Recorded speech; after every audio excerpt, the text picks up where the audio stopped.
પ્રભુ શ્રી રામ અને તેની જન્મભૂમિ પ્રત્યેની જે તત્પરતા અને એમના પ્રત્યેની જે ધીરજ છે ને એમનું આ સાક્ષી સ્થાન છે, એટલે કે આ કાર્યશાળા છે કે જ્યાં પથ્થરો પર કામ થઈ રહ્યું છે ને એ સમયથી થઈ રહ્યું છે કે જ્યારથી એ નક્કી પણ નહોતું કે શું જન્મભૂમિના પક્ષમાં ફેસલો આવશે, શું મંદિરનું જે સ્વરૂપ આપણે જોઈ રહ્યા છે એવું જ સ્વરૂપ આપણને પ્રાપ્ત થશે।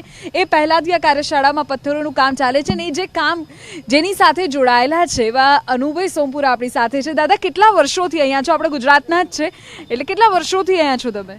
34 વર્ષ થઈ ગયા મને અહીંયા। 1990માં હું આવ્યો હતો। એ વખતે અહીંયા પથ્થર નહોતા આવ્યા, પછી 2 પથ્થર અહીંથી લાવ્યા, એની ઉપર મુહૂર્ત કર્યું। એ પછી 10 દિવસ પછી બીજી પથ્થરની એક ગાડી આવી, એ પછી અમે પથ્થરનું કામ ચાલુ કર્યું।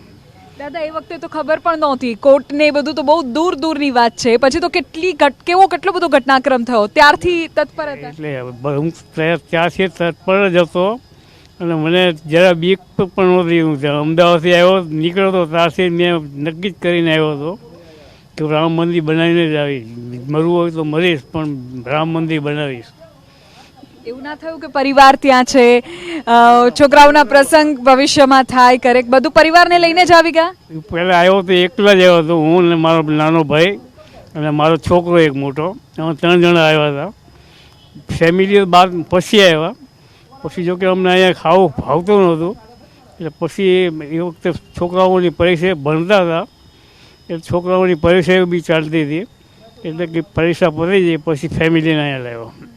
કેવી રીતે કામ થતું હતું દાદા? અત્યારે તો આપણે જોઈએ કે બધું કેટલું સરસ એક પદ્ધતિસર કામ થાય છે, પણ એ વખતે તો કોઈ કલ્પના પણ નહીં હોય કે આગળ શું થશે, શું કોઈ પ્રહાર થશે, હુમલો થશે। સરકાર આવી છે, કેટલી સરકાર જતી રહી, મારે જેલમાં પણ જવું પડ્યું, 3-4 વાર જેલમાં જઈએ, તે મને જરા બીક નહોતી। મને એક ધ્યેય એક હતો કે રામ મંદિર બનાવવું જ છે, એટલે મને જરા બીક હતી જ નહીં, એટલે મને લઈ જતા, બધી 2-3 દિવસ રાખીને છોડી દેતા, એટલે મને કંઈ બીક લાગતી। સમયની વાત કરો તમે? 89, 90માં જ્યારે 90 પછી 90 બાબરી ધ્વંસ પછી બાબરી ઢાંટો પડ્યો તે પછી ચંપોદાય એને બધા ઢૂંઢતા, પણ એ કોઈ મળતા નહીં, એટલે મને પકડીને લઈ જતા, અને મારો ભાઈ ને બધા અહીંયા કામ કરતા, એટલે પોલીસ વાળા બંદૂકો લઈને માથે ઊભા રહેતા, એટલે કે અમને તો ભાઈ મજા નહીં આવે અહીંયા, એટલે કે અમે જઈ ગયા। દિવાળીનો ટાઈમ હતો એટલે એ લોકો દિવાળી કરવા જતા રહ્યા અને હું એકલો અહીંયા રહ્યો।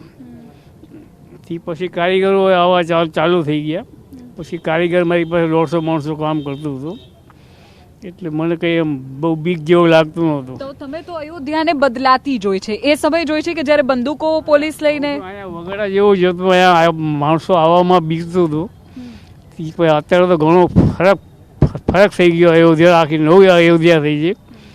પહેલાં અહીંયા જંગલ જેવું જ હતું, અહીંયા બબૂલના પેડ હતા, અને આ બધા સાપ બબૂલના પેડ કપાવ્યા, સાફ કરાયું, અહીંયા બધા કારીગરો કામ કરતા હતા, કારીગરો અહીંયા રહેતા હતા, કાર સેવા પૂર્વમાં રહેતા હતા, એટલે મને કંઈ બીક જેવું નહોતું। મેં પહેલાંથી ધ્યેય કરીને જ આવ્યો હતો કે રામ મંદિર બનાવવું છે। અચ્છા, તો હવે ખુશ છો? હવે એમ થાય કે સંતોષ છો? હવે સંતોષ છો એટલે મને સંતોષ થઈ ગયો કે રામલલ્લાનું મંદિર બનશે।